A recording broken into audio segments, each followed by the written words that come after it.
Sejumlah pedagang di Pasar Badung Denpasar, Bali mulai kembali berjualan. Sementara perbaikan di Pasar Badung masih terus berlanjut. Pembersihan area Pasar Badung terus dilakukan hingga Jumat pagi. Pedagang pun mulai kembali berjualan meski tidak semuanya. Meski demikian, pedagang mengaku masih was-was dengan kondisi di Pasar Badung. Pasar Badung menjadi salah satu lokasi yang terdampak banjir.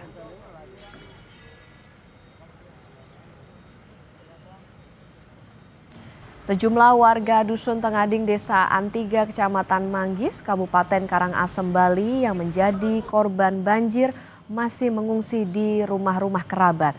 Total ada 5 kepala keluarga di Desa Antiga yang masih mengungsi. Hingga kini saudara masih menunggu bantuan dari pemerintah. Berdasarkan data BPBD Karangasem, ada sekitar 35 kepala keluarga korban banjir yang masih mengungsi akibat dampak rumahnya terendam banjir.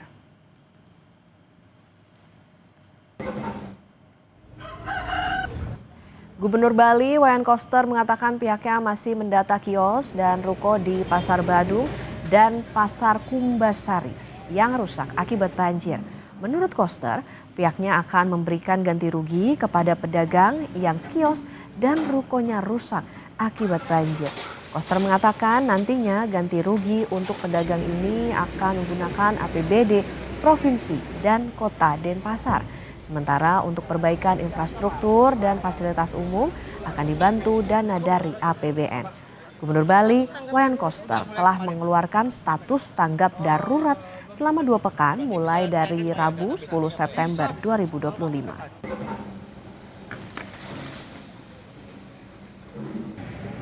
Sedang dihitung karena itu ada sekitar 474 kios dan los plus ruko itu akan diselesaikan semua dan sudah ada sharing APBN menangani infrastrukturnya, kemudian ganti rugi untuk para pedagang itu akan ditangani oleh pemerintah Provinsi Bali dan Kota Denpasar dan dananya sudah tersedia. Dan untuk mengetahui situasi terkini di Pasar Badung Denpasar dan lokasi pengungsian di Karangasem, Bali, sudah ada jurnalis Kompas TV Nandang Astika dan jurnalis Kompas TV Eka Winarta. Kita terlebih dahulu menuju ke Nandang Astika. Nandang, selamat pagi. Seperti apa kondisi Pasar Badung pasca banjir? Apakah pedagang ini sudah kembali berjualan? Ya, selamat pagi Okta dan saudara. Memang pada hari ini untuk aktivitas di Pasar Badung sudah terlihat mulai normal. Jadi sejumlah pedagang juga sudah mulai melakukan aktivitas seperti biasa, namun pedagang yang sudah kembali berjualan ini hanya yang berada di lantai 1 dan di lantai 2 seperti itu. Nah, sementara yang biasanya di pelataran ataupun yang di kawasan basement yang juga ramai pedagang, termasuk yang digunakan untuk tempat parkir kendaraan, itu masih belum bisa digunakan lantaran masih banyak material berupa air maupun lumpur yang saat ini sedang dilakukan penyedotan. Dan pada saat ini juga petugas juga tengah melakukan pemangkasan atau pemotongan batang-batang pohon yang berada di sisi pasar yang tepatnya berada di sungai, samping sungai untuk melancarkan arus air agar tidak tersumbat. Sementara di belakang saya juga mulai terlihat aktivitas petugas yang tengah melakukan proses penyedotan di beberapa titik di basement karena salah satu basement tepat yang berada di pelataran Pasar Badung ini airnya masih cukup terbilang tinggi seperti itu, Okta. Nandang, selain kios dan toko, apa saja yang mengalami kerusakan akibat banjir di sana? Ya, mengenai kerusakan yang banyak terjadi di sini adalah lapak-lapak pedagang, terutama yang berada di pelataran luar maupun yang berada di basement. Itu kebanyakan barang dagangan maupun meja-meja pedagang itu terbawa arus banjir karena derasnya air pada saat banjir hari Rabu kemarin. Seperti itu, Ogla. Oke, Nandang, lantas bagaimana dengan ganti rugi? Apa saja yang nantinya akan dapat, kemudian sudah didatakah ini terkait dengan ganti rugi nanti?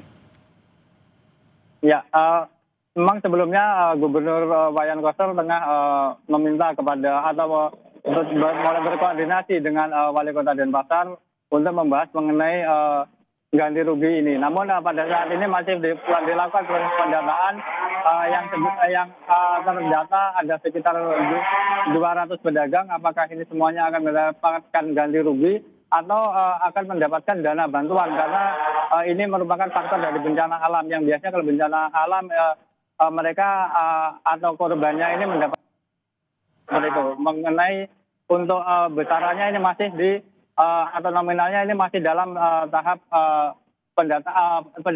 koordinasi seperti itu, Kak. Oke, ada sekitar 200 pedagang yang nanti bagaimana ganti rugi akibat banjir. Kita sekarang menuju ke Eka Winata di lokasi pengungsian di Karangasem, Bali. Eka, selamat pagi. Bagaimana kondisi warga di pengungsian? Apakah kebutuhan warga sudah terpenuhi, Eka? Selamat pagi, Okta dan saudara. Sampai saat ini, seperti inilah kondisi yang ada di belakang saya, pengungsian yang di Dusun Pengading, Desa Antige, Kecamatan Mangis, Kabupaten Karangasem. Di mana di tempat saya melaporkan saat ini memang salah satu pengungsian yang berada di Kecamatan Mangis. Memang sampai saat ini di tempat saya melaporkan ada sekitar 5 kakak yang bertahan mengungsi di sini dengan jumlah orang sekitar 9 orang yang terdiri dari anak-anak, balita, orang dewasa maupun lansia. Selain itu, selain di lokasi saya melaporkan, memang di Kecamatan Mangis terdapat 3 lokasi pengungsian yang berada di rumah-rumah warga, seperti yang berada di Desa Gegelang, Antige, dan Desa Padangbae. Memang di tempat pengungsian warga di sini memang warga-warga tidur di teras-teras rumah dengan alas dan selimut seadanya, sehingga saat malam hari memang pengungsi atau warga yang mengungsi memang merasakan kedinginan. Sampai saat ini memang pengungsi sangat membutuhkan bantuan dari pemerintah, terutama sembako, tempat tidur, karena selama 3 hari pasca banjir ini pemerintah belum ada menyalurkan bantuan ke para pengungsi. Bahkan sempat Wakil Bupati memberikan bantuan, namun bantuan itu terbatas bagi pengungsi. Nah, sampai saat ini saya sempat mewawancari salah satu pengungsi yang masih bertahan di tempat pengungsian rumah-rumah warga, karena sampai saat ini pihak pemerintah Kabupaten Karangasem belum menyediakan dan tidak menyediakan posko pengungsian, sehingga warga harus mengungsi mandiri ke rumah-rumah warga. Seperti ini pernyataan salah satu korban banjir, yaitu Jero Mangku Ketut Rinu. Mandiri saya. Kemana aja Pak biasanya ngungsi ini Pak? Ke tetangga terdekat atau keluarga terdekat yang tidak kena banjir. Nah, untuk saat ini gimana kondisi rumahnya Pak? Kondisi rumah saya dalam situasi hari ini masih terendam air dan tidak bisa dipakai untuk aktivitas. Berarti untuk tidurnya di pengungsian di mana Pak? Ya seadanya segini aja. Dibilang nyaman, ya nyaman. Bilang tidak, ya tidak. Kalau tidaknya sudah pasti itu tidak nyaman. Oke, seperti itu Okta, wawancara saya dengan salah satu korban yang masih bertahan di pengungsian. Seperti itu, kembali ke studio, Okta. Baik, terima kasih atas laporan Anda, jurnalis Kompas TV Eka Winata dari Karangasem, Bali. Dan sebelumnya ada Nandang Astika dari Pasar Badung dan Pasar Bali. Selamat bertugas kembali rekan-rekan.